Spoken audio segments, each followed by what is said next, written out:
क्या आप अपने पौधों में तरह तरह की फर्टिलाइज़र डाल के ऊब गए हैं लेकिन कोई भी फ़र्क नहीं पड़ रहा है, ना ही उसमें कोई ग्रोथ हो रही है, ना पत्तियां आ रही हैं।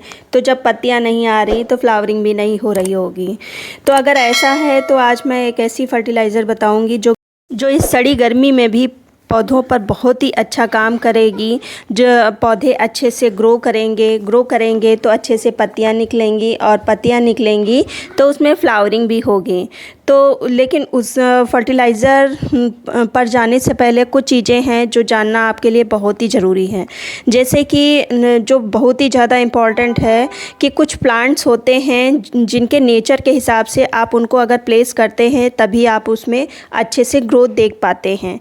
मैं और चीज़ों पर नहीं जा रही हूँ। जो चीज़ जो इस मौसम में इम्पॉर्टेंट है, मोगरा है, गुड़हल है, सनफ्लावर हैं, और भी कई तरह के ऐसे प्लांट्स होते हैं जैसे मधुकामनी है। इनको अगर आप शेड में रखेंगे, जैसे कि ग्रीन शेड अधिकतर घरों में लगा ही होता है, तो अगर आप उसमें रखते हैं तो ये अच्छे से परफॉर्म नहीं कर पाते हैं, अच्छे से इसमें फ्लावरिंग नहीं होती है। जहाँ तक मैं अपने एक्सपीरियंस से बता रही हूँ, अगर आप इनको ओपन एरिया में रखें, ये डायरेक्ट सनलाइट में रखते हैं, तभी बहुत अच्छे से ये फ्लावरिंग करते हैं। हालाँकि इनके फ्लावर शाम तक फेड हो जाते हैं, जल जाते हैं, लेकिन फ्लावरिंग बहुत अच्छी करते हैं। वहीं दूसरी तरफ देखा जाए, जैसे कि रोज़ है, अगर आप इसको डायरेक्ट सनलाइट में रख देंगे तो ये ख़राब होने लगेगा, बर्न होने लगेंगी इसकी पत्तियां। तो इसको आपको सन जो डायरेक्ट सनलाइट है उससे बचाना है, तो इसको तो ज़रूर ही रखना है ग्रीन नेट में। तो इन सब चीज़ों को ध्यान में रखते हुए अगर आप अपने प्लांट्स को अच्छे से प्लेस करते हैं तब बहुत ही अच्छा परफॉर्मेंस आपके प्लांट देते हैं। साथ ही साथ और भी चीज़ें होती हैं, जैसे कि वाटरिंग इस मौसम में बहुत ही ज़्यादा इम्पॉर्टेंट फैक्टर है। अगर वाटरिंग फर्टिलाइज़र अगर एक टाइम देना भूल जाएं तो कोई बात नहीं, लेकिन अगर आप वाटरिंग करना भूल गए तो आपका प्लांट ख़राब हो जाएगा, क्योंकि बहुत ही तेज़ गर्मी पड़ रही है। 44 डिग्री टेम्परेचर हो रहा है। तो ऐसे में जो बाहर डायरेक्ट सनलाइट में रखे हैं प्लांट्स, तो उन पे ज़्यादा विशेष ध्यान देना है वाटरिंग का। और अगर तीसरी बात, जो भी फ्लावर फेड हो चुके हैं, जो येलो लीव्स हो रही हैं, उन सबको प्लांट से हटाना ज़रूरी है। इसके 2-3 कारण हैं। एक तो प्लांट पर जो फेड हुए फ्लावर अच्छे नहीं लगते। दूसरा, अनावश्यक जो प्लांट की एनर्जी ये अवशोषित करते रहते हैं, तो इसलिए इनको रिमूव करना ही अच्छा होता है। साथ ही साथ जब आप पिंचिंग करते हैं तो नई ग्रोथ वहाँ से होती है।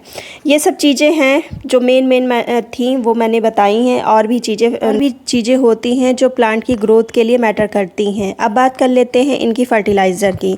तो फर्टिलाइज़र, इसमें गर्मी बहुत ज़्यादा पड़ रही है, तो आप सॉलिड की बजाय जो लिक्विड फर्टिलाइज़र होता है वो दें तो ज़्यादा अच्छा है। लिक्विड फर्टिलाइज़र जब बनाएं तो सभी न्यूट्रिएंट का ख्याल रखें। उसमें आपके पोटेशियम भी होना चाहिए, नाइट्रोजन भी होना चाहिए, अगर आयरन है मिल जाता है तो वो भी होना चाहिए। ये सब चीज़ों का ध्यान में रखते हुए आप फर्टिलाइज़र बनाएंगे तो प्लांट पर अलग से कुछ और देने की ज़रूरत ही नहीं पड़ेगी। तो चलिए कैसे बनाना है देख लेते हैं। तो इसके लिए लेना है मुझे 1 लीटर पानी, और जो पहली चीज़ मैं डाल रही हूँ ये है लोहे का, जो कोई भी टुकड़ा हो वो डाल सकते हैं, बस मुर्चा लगा हो वो डालना है। दूसरी जो चीज़ डालनी है ये है प्याज के छिलके, और 2 प्याज के जो बाहरी परत होती है उन्हीं को लिया है। फिर जो तीसरी चीज़ मैंने ली है वो है चाय की पत्ती। 1.5 चम्मच मैंने चाय की पत्ती ली है। और तीनों ही चीज़ें प्लांट्स पर बहुत अच्छा काम करती हैं। जो चाय पत्ती होती है उसमें तो NPK होता ही है, जानते ही हैं। प्याज के छिलकों में पोटेशियम होता है।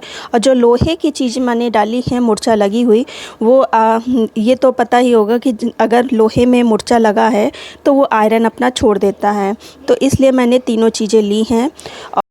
3 दिन तक इसको रखिए, और फिर 3 दिन के बाद बहुत ही अच्छा फर्टिलाइज़र आपके पास होगा।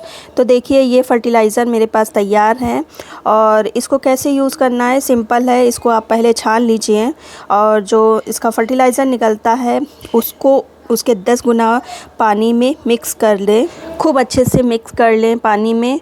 और सभी प्लांट्स पर आप दे सकते हैं, चाहे वो वेजिटेबल प्लांट्स हो, फ्लावरिंग प्लांट्स हो, कोई भी प्लांट्स हो, सभी प्लांट्स पर दे सकते हैं। गर्मियों के लिए परफेक्ट फर्टिलाइज़र है, ज़रूर यूज़ करिए। आपके प्लांट में किसी भी चीज़ की कमी नहीं होगी। भर के फ्लावरिंग होगी। तो उम्मीद करती हूँ वीडियो पसंद आया होगा। अगर आया है तो एक लाइक कर दीजिए, सब्सक्राइब कर लीजिए। मिलते हैं फिर किसी वीडियो में नई जानकारी के साथ। तब तक की गुड बाय।